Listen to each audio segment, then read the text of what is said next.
Friends బాగున్నారా? ఈరోజు మా ఇంట్లో టిఫిన్ వచ్చేసి రవ్వ దోశ చేస్తున్నానండి.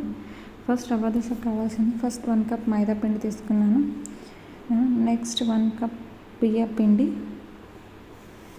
నెక్స్ట్ వచ్చేసి 1 కప్ ఉప్మా రవ్వ. సేమ్ 1 కప్ అన్నీ ఒకటే కప్లో మెజర్ చేయాలండి. నెక్స్ట్ వచ్చేసి 1 కప్ మజ్జిగ, మన కర్డ్ ఉంటుంది కొద్దిగా మజ్జిగలా చేసుకోవాలి. నెక్స్ట్ వచ్చేసి దానికి సరిపడా సాల్ట్.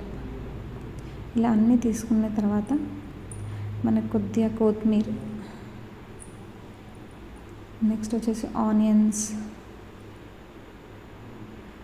నెక్స్ట్ మనకి ఎంత వాటర్ కావాలో అంత వాటర్ తోటి మనం పిండి అనేది బ్యాటర్ వచ్చేసి లూజ్గా ఉండాలి. మనకి చిక్కగా ఉంటే మాత్రం రావండి రవ్వ దోశ అనేది.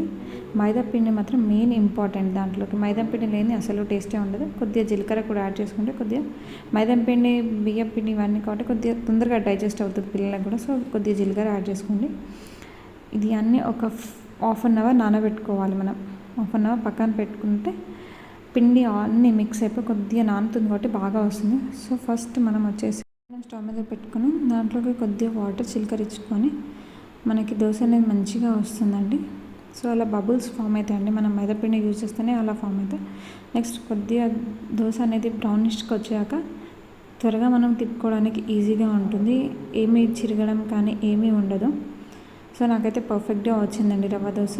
చూడండి ఎంత మనకి కంపల్సరీ బ్రౌనిష్ వస్తేనే అది లేస్తుందండి. చూడండి చాలా బాగా వచ్చింది. మీరు కూడా ట్రై చేయండి ఎలా ఉందో rava dosa. Bye friends, please మా ఛానల్ని సబ్స్క్రైబ్ చేయండి, ఇంకా సపోర్ట్ చేయండి మమ్మల్ని.